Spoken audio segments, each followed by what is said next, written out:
So, it's time to buy a car. Well, you can go to all kinds of different sites and sources to find information about what to do, but you rarely find any place that tells you what not to do. Well, I'd like to tell you a couple of things that you really need to be careful of when you go looking for cars. Number one is that if you're going to buy from an individual, you have to be extremely careful because there's a huge number of people that we call curbstoners. Curbstoners are people who, well, they're highly dishonest, number one, and they will take your money in a heartbeat and give you nothing in return if you let them. Now, what these people do is they go to auctions, junk auctions and things like that, and they buy cars that have the potential to be made to look good. They buy them cheap.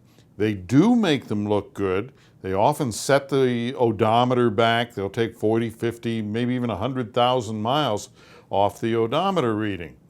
Well, you go to look at these cars because they're typically advertised in local sales brochures and things like that.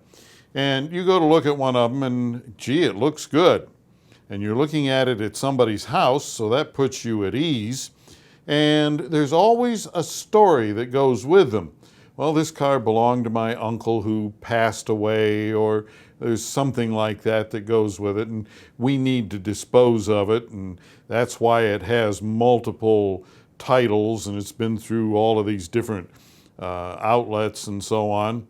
Well, you look at it, you drive it, it seems to be okay. It's certainly not perfect, but they're going to give you a pretty good deal on it. So you buy it, and lo and behold, what you find out is that you have been a sucker. Because one of the things you shouldn't do is wear your t-shirt with the big lollipop on the front of it, because that's going to let them know that you are a sucker. Well, anyway, the reality of all of this is that you buy the car and later on you start having problems with it. Well, it may have been a flood car, it may have been totaled. We see them where they've been cut in two and the back of one car put onto the front of another and all kinds of crazy stuff like that. Well, the big thing that you have to do is to remember that these curbstoners, frequently they don't even live at the house where they're showing you the car. They watch houses, and when somebody goes on vacation, they show you the car in somebody else's driveway. So once you own it and you've paid your money for it, you don't even know who to contact. You don't have any way to get back to them, get your money back, or anything like that. So what do? Well, watch out, because when there's a story with the car and the story is a real tearjerker, chances are it may be bogus. The other thing is, before you ever give any money to anybody on any car, what you do is you take that car and you have a technician check the car from bumper to bumper. That way you know the actual condition of the car and whether or not you're buying a bunch of garbage. Then, once that has all transpired, buy a Carfax vehicle history report, which will tell you if there are any anomalies in the odometer readings or anything like that, any history on the car that would make it so you wouldn't want to buy it. And also check the address, the name of the person, against the address where the car is being shown, because you want to make sure that you're dealing with somebody who actually lives there. You want to be dealing with somebody who is borrowing someone else's driveway. And by doing that, you can minimize your exposure. Another thing that you have to be careful of are things like this purple car behind me.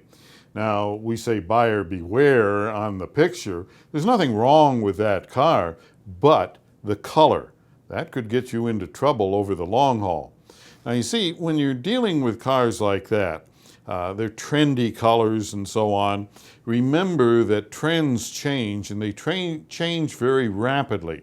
So you don't want to buy a trending color or a trending option or something like that, because within 6 months to a year, it's probably going to look very, very dated because the trend has come and gone, and that's going to have a big impact on the value of the car.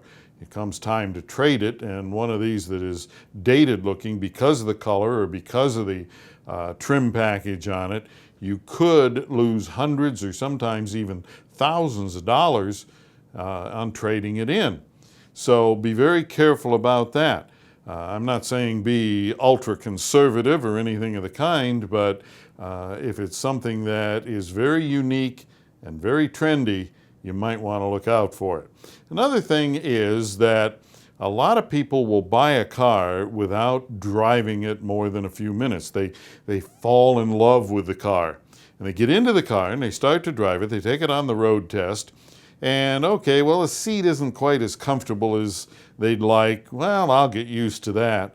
Oh gosh, it's a real reach over here to the radio. Well, I'll get used to that. And they go through all of these things and they rationalize them, thinking, well, I'll get used to it. Well, in most cases, you don't. So one of the things that you should do is to take a long road test, or if that isn't a practical solution, then rent a similar car for a weekend. Usually you can get weekend rates. Rent it for the weekend, put some miles on it, see how it feels over the roads that you drive on normally, and how it feels in all of the different ways that you use a car. And don't rationalize that you'll get used to it, because you typically don't get used to it. You get aggravated with it. And that's what causes a lot of complaints about cars, is people didn't take the time to drive the car long enough to decide if they really like it or if they're just infatuated with it. So these are just a couple of the tips that you should be looking out for or employing when you go to buy a car, whether it's used or new. And if you have a question or a comment, drop me a line at radio@goss-garage.com.